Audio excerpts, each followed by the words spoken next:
കുറെ നാളുകൾക്ക് ശേഷമാണ് നെയ്മർ ബ്രസീൽ ടീമിന് വേണ്ടി കളിക്കാൻ ഇറങ്ങുന്നത്. വെറും 14 മിനിറ്റാണ് ഇന്ന് സ്കോട്ട്ലൻഡിനെതിരെ നെയ്മർ കളിച്ചത്. അപ്പൊ നെയ്മർ ഈ 14 മിനിറ്റ് കൊണ്ട് എത്രത്തോളം ഇമ്പാക്ട് ഉണ്ടാക്കിയെന്ന് നമുക്കൊന്ന് ഊഹിക്കാൻ പറ്റുമോ? ഇതാ കണക്കുകൾ പിടിച്ചോ. മൊത്തം 14 തവണയാണ് നെയ്മർ പാസ് ചെയ്യാൻ ശ്രമിച്ചത്. അതിൽ 13 പാസും ആക്യുറേറ്റ്, എന്ന് വെച്ചാൽ 92% പാസ് ആക്യുറസി. ഇനി ഈ ഒരു സമയം കൊണ്ട്, ഈ ഒരു 14 മിനിറ്റ് കൊണ്ട് സുൽത്താൻ 3 ചാൻസസ് ആണ് ക്രിയേറ്റ് ചെയ്തത്. 3 ചാൻസസ് ക്രിയേറ്റ് ചെയ്തു. അതിൽ തന്നെ 2 ബിഗ് ചാൻസ്, ഒന്ന് വിനീഷ്യസ് ജൂനിയറിനും ഒന്ന് ഗബ്രിയൽ മെഗലസിനും. രണ്ടുപേരും മിസ്സാക്കാണ് ചെയ്തത്. ഇനി വേറൊരു സംഭവം കൂടി, ഷോട്ട് ആക്യുറസി. ഒരു ഷോട്ടാണ് അദ്ദേഹം എടുത്തിട്ടുള്ളത്. അത് on target, correct on target ആണ്. എന്ന് വെച്ചാൽ ഷോട്ട് ആക്യുറസി 100%. നെയ്മർ എവിടെയും പോയിട്ടില്ല മക്കളെ.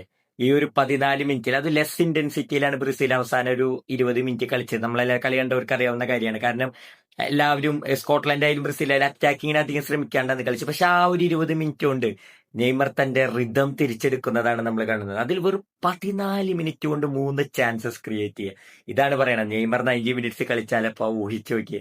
ഈ 14 മിനിറ്റിൽ 3 ചാൻസസും 2 ബിഗ് ചാൻസസും ക്രിയേറ്റ് ചെയ്യാൻ നെയ്മർക്ക് കഴിഞ്ഞെങ്കിൽ 90 മിനിറ്റ്സ് കളിക്കുന്ന നെയ്മറെ ഏതൊരു ടീമും ഭയപ്പെടണം. പണ്ടത്തെ നെയ്മർ എവിടെയും പോയിട്ടില്ല.